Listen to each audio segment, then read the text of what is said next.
Welcome to the Founder Experience, where we're charting the unpredictable waters of startup ventures. I'm Nathan Williams. And I'm Alex Gutjahr.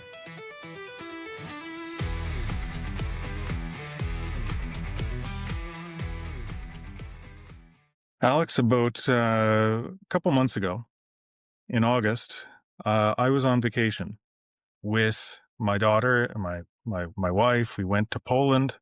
We went to the Amber Museum in Gdansk. And while we were there, we were touring around. It was a long tour day, and they had a bunch of beautiful pieces of amber, but they also had a chess set up. And it was an amber chess set, but then they had a plastic one next to it that the kids could play with. Mm-hmm. My daughter, 6 years old, well, 5 at the time, she said, "Daddy, could we play chess?" And I said, "I do not want to teach a 5-year-old to play chess right now. I'm very tired, a long day." And she said, "Daddy, I know how to play. My friend from Kita taught me how to play." And Really? I was like, "No. Freaking kid beat me." Really? Honestly? I was like, I cannot let this stand. Wow. So, I mean, she wasn't good. She wasn't good. But neither was I. I'm terrible. So I was like, this is not going to be the last word of this. So ever since then, I've been watching the chess videos. I started doing the courses, doing the puzzles, playing online, sign up for account@chess.com. And I'm finally good enough that she can't beat me yet anymore. I'm not good. I'm still not good, but I'm better than her. And that's the important thing. But ever since, I've been thinking, and I've been sort of steeped in it, and I've been thinking in nothing but chess metaphors. And it's interesting because I've been seeing all of the business and startup challenges that I've been seeing in sort of chess terms, and it's interesting. When I got started, before I started learning chess, right? And again, I'm rank beginner here, but at the beginning, I always thought, well, I can't really think far enough ahead to plan out all of these crazy moves, you know? And when I started actually learning it, I realized it's not about that. It's more about sticking to foundational principles and knowing sort of basic principles, memorizing and recognizing patterns. Because the long chains of moves and thinking well ahead is for advanced players. It's for people that have gotten a little further. The first 10 moves of chess are generally from a book. You can have a book. They're called book moves. There are standard openings. You just learn those, just like a business. You can't think 15 moves ahead. What if this person does that? What if this person does that? But there are founding principles on which you can say, okay, best practice, here's how you start a business. You need to have the money in place. You need to have the product market fit. You need to validate the product. You need to have a problem that you're solving. Who's the problem for? Your ideal customer profile. And you start to build your business off of foundational principles, as opposed to trying to guess where a market is going to go and think, okay, if my competitor is that, I counter with this. And it's interesting because this was sort of a first misconception that I had about the game, but I realized it was a misconception I had about starting a business as well. Once you're a little bit further along, you build out a starting sort of position by doing these founding principles and sticking to good principled movements. Once you're in the middle of the game, there's a million possibilities that aren't from a book, that don't, that aren't easy to plan. And that's where more advanced players can start to pick out and plan moves well in advance in order to have strategies. But it's not about if I do this, they do that. If I do this, they do that. It's more about higher level strategies of I'm going to attack on this side. I'm going to amass my pieces on that side. Right. And I would argue that once a business has gone from 0 to 1, that you could think of it in those terms as well. You've got sort of a starting base. You've got some first customers, early traction. it's still, maybe if you're really advanced and know your market really well and your customers really well, you can start to think of how I'm going to compete and what I'm going to do in response to different market trends and think in advance. But it's still generally better to think in terms of a strategy. I'm going to attack this segment. I'm going to set up a value proposition for this vertical in order to get a better position overall and advance my position. Once you have an advantage, that's in chess, what will happen is if you have an advantage, then it's really good to trade pieces and simplify things to get to the late game. And with the late game, you have fewer pieces, and then there are ways of sort of maintaining your advantage. In business, it's the same. Often you will start by getting a large number of ideas and different approaches to the market and good principles. And then what you'll find is that certain products or certain approaches or certain services are the profitable ones and the others are not. And so you simplify. You start to double down and focus on the ones that are really making you money. And then that will allow you to build on your advantage and to establish your place in the market. And the reason I bring all of this up is because I know it's a big metaphor, but I like it when you can think of, when you get stuck in your mind of thinking of your business, your being a founder, your startup in your own terms, thinking of it in terms of something completely different can give you a new perspective on how to approach your existing problems that you've never sort of seen before. Yeah, that's I agree, and I find it, especially with chess. I like playing chess, and I'm not a good chess player, for the same What's reason your that you elo? mentioned. I don't even know because I never competed, like where I even bothered about these numbers, because I feel like I'm not good enough to even measure that. But for the same reason that you mentioned, I feel like I'm really bad at planning ahead, right? So because I also try to see the next moves in advance. If I do this, then my opponent is going to do this, and then I will do this.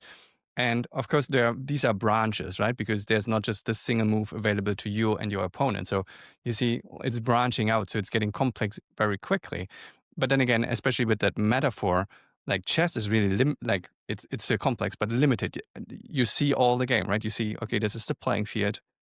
These are the figurines that you can move. It's all there, right? But then if you apply that to business, there are infinitely more possibilities of how things could play out, right? It's just like you're looking at one opponent. Oh, there's another opponent. Okay, and now complexity just is getting out of hand. Then there's the market. Then there is the country that you live in, because it applies rules and whatnot. So I feel like it's like business is infinitely more complex, and still I have the same inclination to, like, when we speak or think about strategy, to plan ahead, right? This is exactly what you want to do. You want to say, okay, if we're moving in this direction, what will our customers do? What will the market as a whole do? What will opponents do? Whatever, or the competition, as we also discussed. So then chess is even easy, and it's still too complex for me to even, like, I still have fun, and I played with my children as well, which is the other thing that I wanted to mention.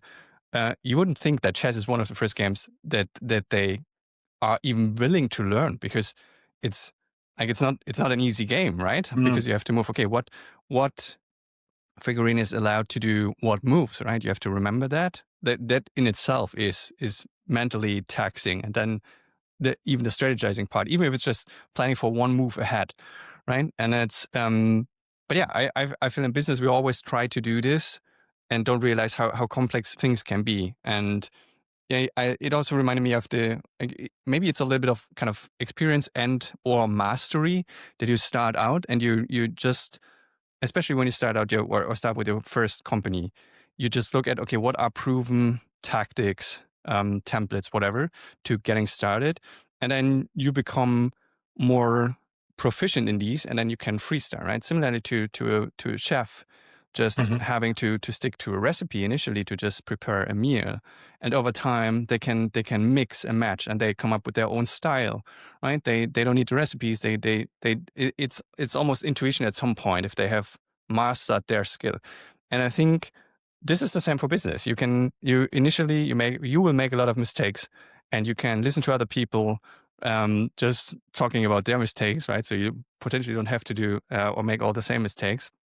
But I think the more you play this kind of game, the more businesses you see, the more conditions, scenarios, the more you will feel confident about making your own moves, right? And not so much actively strategizing, but really feeling, okay, this is the way that we should go. So that's how I would frame it. In chess, beginner games, like ones I play, are almost always decided by one person making a mistake, blundering a piece, moving a piece where it shouldn't go, or completely missing a mistake that your opponent made. And usually it's like one move that, and then suddenly the whole game is over. In the same way, a lot of startups fail from first-time founders because they just don't know certain things, and they make critical mistakes to founding principles. You don't have to break the rules at the beginning. You just have to do things according to best practice. Find an ideal customer profile, ask them their pain point, or test a pain point, solve a problem for that pain point, and then execute on that and develop out your business that way. In principles for a game that's already going, the most important thing is to make sure that you don't blunder pieces. You don't leave a piece in the middle of the board that's unprotected that the opponent can take, and you don't play what's called hope chess, which is you don't put a piece out that, as long as the opponent doesn't see it and doesn't make the best move in their position, then you can take everything and you can do really well. And the reason I bring this one up is this a very common approach that founders make is they will play hope chess with their business, right? They're going to go out and say, well, as long as we get, a certain percentage of the market, or if this thing works out for us, then we're going to have huge upside. But do you know how big companies think? Ones that are billions of dollars, they think the other way, which is not how do I maximize my upside, but what do I do if everything goes wrong? How do I minimize my downside? Yeah. And most investors, most corporates, most big companies are always thinking about how to minimize their downside risk. And this is something that you don't necessarily want to act like a corporate when you're a startup, right? Because you're not a corporate, you don't have their money, but it's something to learn from. Like, how can you minimize your downside risk as a founder, and to start thinking of that? What is the risk if this doesn't work out? Do you have backup plans? Are you spreading out your possibilities so that as you learn about the market, you can pare them down and then focus into that end game as you grow? Yeah. Is it, so this reminds me, I think Charlie Munger said it when he, I think the quote is for him. If not, I apologize up front. But he said, tell me where I will die and I'm not going to go there. And I think he was very strong when it comes to this whole inversion approach, right?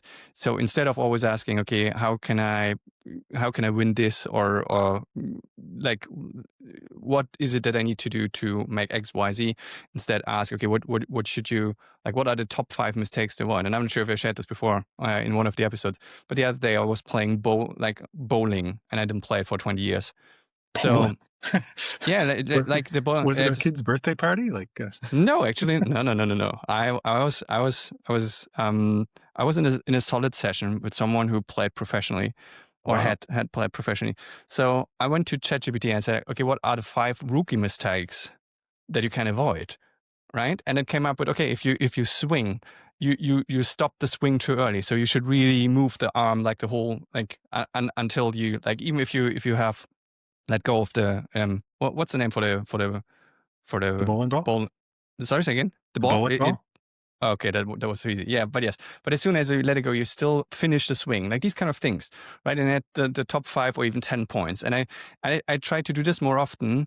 What are the things like that you should avoid, right? And you mentioned this as well. There are critical mistakes that either decide a game or how well you will do in business.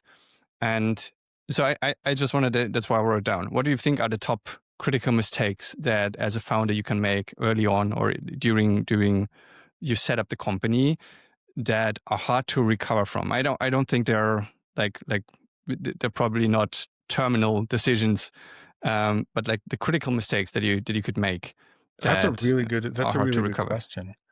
I mean, I think number one that I've seen is moving too quickly from the problem space to the solution space. You know, feeling the pressure to make money or feeling the pressure to get a product out there means that you move too quickly from asking what is the real problem that my customers are facing, who has it, why do they have this problem, how are they solving it today, and like really digging into that problem and moving too quickly into the solution, because the solution is fun.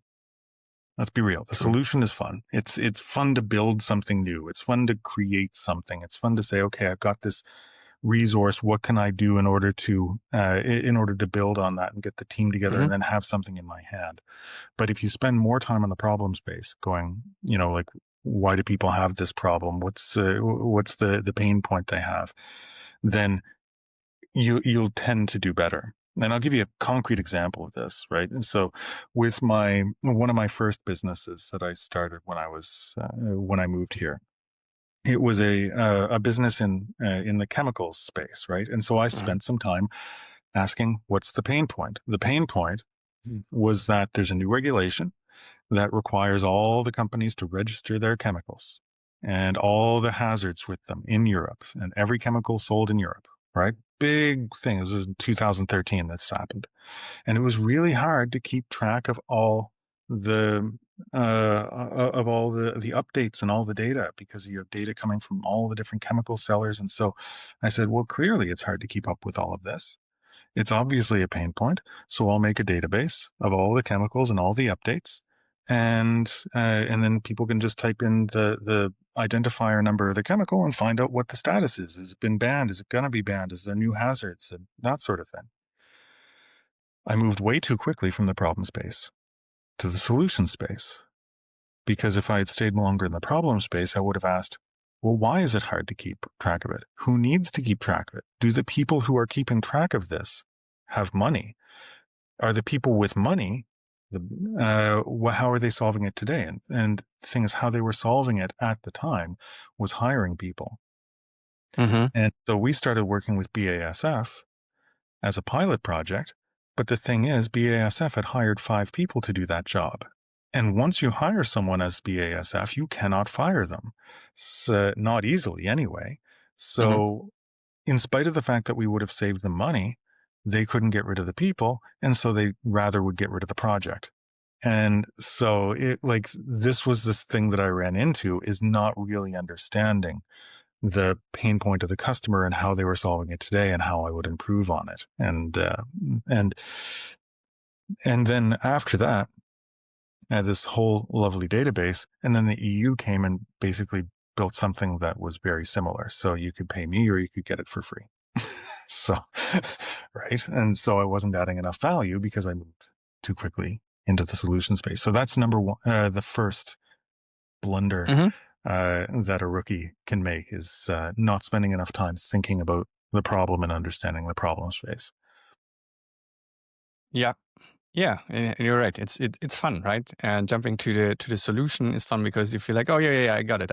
Let me just build it, and then we'll meet again in a couple of weeks or month, and then I can present a solution, and you will see it's exactly what you need, which is usually not what like how it plays out in reality. But how about you, Alex? What's your first rookie mistakes that you've seen? So, I have a more general one, and that's avoiding hard decisions, or decisions that you have to make. Like avoiding is a little bit broader. Avoiding hard conversations, like whether with an employee, with a business partner. Like doing this, it's a little bit fuzzy because there's more involved in just that. But I'd say, yeah, avoiding hard decisions because Conflict often we avoidance. know. So yeah, and for that may be one reason, right? Why you don't like the conflict, or you are a people pleaser, like especially when you start out as a founder. I'd say there are so many things that you learn about yourself that you weren't aware of before, and then you have to deal with all of them, right? Because you're mid-flight with this company, like assembling the plane mid-flight, right? And then you realize, oh, actually, I'm afraid of heights, so I shouldn't be here. And this is how do you right? How do you handle this? So I think like conflict is something that you will always see one way or the other, and just avoiding that, hard decisions, conflict, etc. I think that is one of the mistakes that I've certainly made myself early on, because I felt like, oh, this should be easier, it should be better. It cannot be that we have this situation here now. I have a few more, but I'd say this is very high in my ranking. Yeah, I think that one of the things that no one told me when I was starting my first startup was that the job of the founder is basically to have difficult conversations all day. Hmm.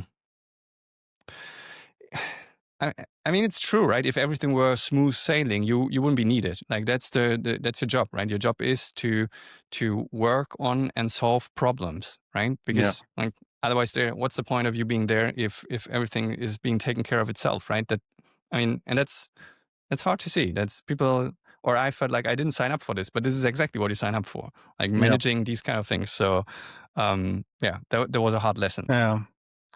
So, any other founding rookie mistakes? Yeah, I have one more that's probably related to what you said. It's so generally I think speed is very important for a company, especially for an early company, like speed in everything. I think Gary Vee said that, which I still like, and I have it in my head every once in a while, which is he said macro patience, micro speed, right? Things take long. So like on a longer time scale, you have to be patient, right? With launching a product, whatever, or bigger projects, they take time. But that doesn't mean that on the micro level, in the everyday, you still have to move fast. And I still like that as kind of a mantra for building a business. But I'd say, similar to what you said, jumping to a solution too quickly, I wrote down quantity over quality related to hiring people. So when you feel like, oh, we have to, like, especially in the agency business, right? This is so tempting. You see a big client, like potential client, and then you realize, oh, we don't have the manpower to just pull off this project. So the first thing you do is, okay, we bring in people quickly. Yeah, it's fine. And you might overlook some red flags, or you'll be fine just bringing them in, right? And I've seen this also in another company I've worked with, that it was more quantity over quality. And I think this can really break a neck for one of the reasons that you mentioned. People, you cannot easily fire people, right? If you like, it's not as easy. But then at the same time, if you just let them stick around for too long, it might just affect everyone else, right? Especially if they are not up for the job, etc. There may be so many things. But the best people want to work with the best people, and if you start getting not the best people, it gets frustrating for the best people. Yeah, exactly. So this is this is how it relates to, again, speed. If you should still be very careful bringing in people, because it's not just a number, like increasing headcount, but it's really, it has an impact on culture and everything else. So you shouldn't bring in people too quickly, I'd say. Yeah, I think my last rookie mistakes that I'll bring up is exactly the opposite of the first one that I brought up, which is you want to avoid paralysis by analysis. So in the same time, you don't want to move away too quickly from the problem space to the solution space. At the same time, you don't want to be paralyzed by overanalyzing everything. And these are sort of two dangers along the road. And it's not like one is right and one is wrong. It's that their intention, right? Because if you spend too long analyzing something, you never get enough momentum to be able to judge if it's correct or not. You don't get the feedback. You can't just sit on a planning table, analyze, and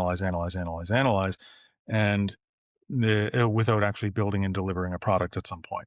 And so you can sort of imagine, have you ever tried to steer a parked car? It doesn't work very well. It's Yeah. If you like, before power steering in the old cars, like if you're in park, you could actually turn the wheel, but it's really, really hard. And in the same way, it's a lot easier to steer a business or a product development when it's moving, when you're getting feedback from live customers.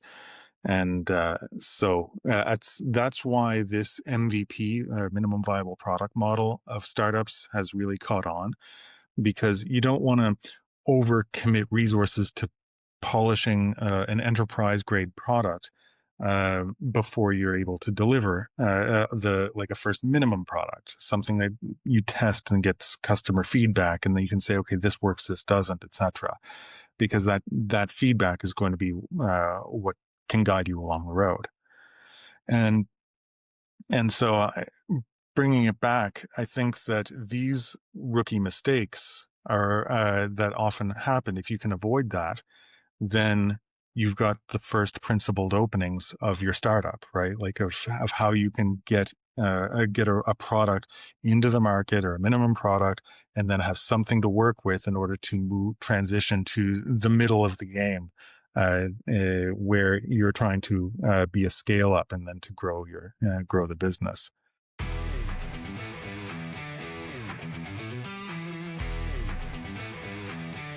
That's it for this episode of The Founder Experience. If you enjoyed it, do us a favor, hit subscribe wherever you are listening, whether that's Spotify, YouTube, or your favorite podcast app. If you've got a second, leave a rating or a review. It really helps. And you can find more episodes and behind-the-scenes stuff on our website, founderexperience.fm. And if you've got feedback or business ideas that you want us to talk about, shoot us a message at hello@founderexperience.fm. We'd love to hear from you. Thanks for hanging out. We'll catch you next time.